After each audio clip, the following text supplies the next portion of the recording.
Assalomu alaykum. Bugun bizda Zuber brendiga tegishli relay kuchlanish himoya vositasi va albatta uni ko'rib chiqamiz. Nastroyklari qanaqa qilinadi. Ko'rsatkich qiymatlari 3 ta knopkadan iborat.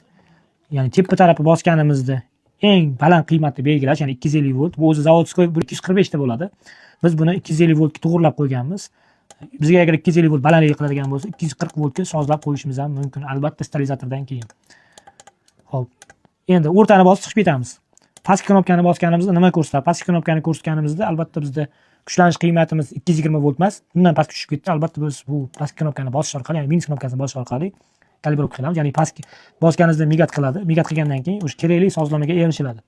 O'rtani bosib saqlanib qilamiz. Bitta o'rtani bosganimizda long knopkasi chiqadi.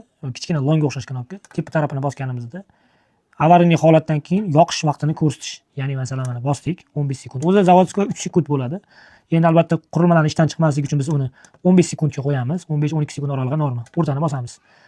Yana bitta o'rtani bosganimizda pro funksiyasi chiqadi. Pro funksiyasi bu avariy holatdan keyin qayta ishga tushqizish 3 martagacha amalga oshiriladi. Undan keyin yana ishga tushqizilmasligi uchun o'chirib qo'yish imkonini beruvchi sozlamasi va u uchiq turadi.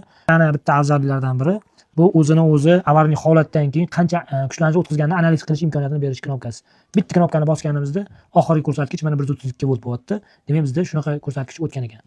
Ulanishlari ham juda sodda. Kirish nolimiz, kirish fazamiz 2-raqam, chiqish fazamiz 3-raqamda joylashyapti. Kontaktlari soni 3 ta, 16 mm kvadrat kabel qabul qiladi. Bularni partiyalari 16 amperdan 63 ampergacha. Ya'ni zavodskoy holatda o'zida QR kodlari chiqadi, shtrix kodlari qayta takrorlanmaganligi buni originalligini bildiradi. Agar QR kodlar bir xil ko'rinishga ega bo'lsa, demak poddelka hisoblanadi. Bunaqa arzon yoki qo'lbola mahsulotlarni ehtiyotkor bo'lib, ishonchli do'konlardan sotib olishni maslahat beramiz.